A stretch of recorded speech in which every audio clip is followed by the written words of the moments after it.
Tech News. Tonight we're talking about different types of sleep disorders. They're more common than you think. The two main ones are parasomnia and dysomnia.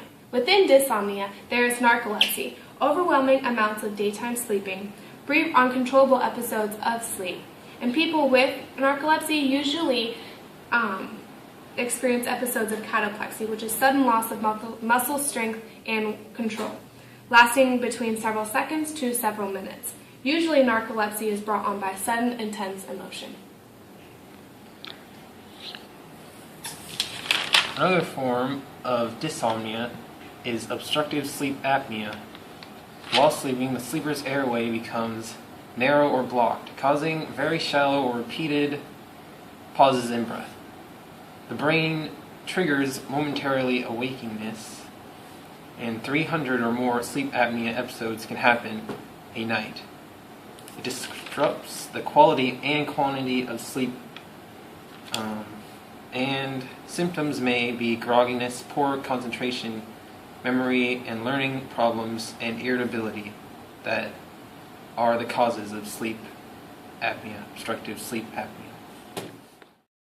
Caroline, Andre, I'm here with my good friend Brian out on the streets, and we're going to tell you guys about dysomnias. Dysomnias are sleep disorders involving disruption in quality or timing of sleep. So, some things of insomnia: the quality or duration of your sleep is very poor, you have difficulty falling or staying asleep, and you wake before it's time. So, we're not doctors here, but our guess is that Brian suffers from insomnia. So, Brian, what is your average sleep schedule? I would say probably about 2 to 5 hours every 1 to 3 days. Oh, really? How does that make you feel?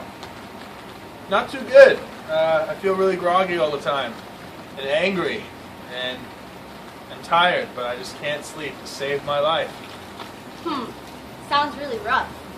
What things have you tried to help your insomnia, Brian? Excessive amounts of NyQuil, and reading very bad books. Oh, really? Have you noticed a negative difference in your schooling from your insomnia? Absolutely. Well, it's a positive and a negative. It's negative in the sense that I don't feel much motivation because I'm so tired, but it's a positive that I can stay up all night and do homework. All right. Well, thank you for your help, Brian. It was my pleasure. You have a terrific evening. All right. Caroline, Andre, back to you. Parasomnias are a category of sleep disorders in which abnormal events occur during sleep. One of those is sleep terrors. Sleep terrors usually occur in the first couple hours of sleep, and it consists of restlessness, sweating, and a racing heart, and it's also more common in children rather than adults. Another parasomnia is sleep sex or sexsomnia. Abnormal sexual behaviors and experience happen during sleep. It could be masturbation, fondling their partner, or even intercourse. And people with sexsomnia have no recollection of what they're doing. Sleepwalking is another parasomnia. Approximately 15% of all children have at least one episode in their life. A sleepwalker engages in complicated behaviors, unlocking doors, opening windows, dismantling equipment, using tools, or even driving. Another form is REM sleep behavior disorder.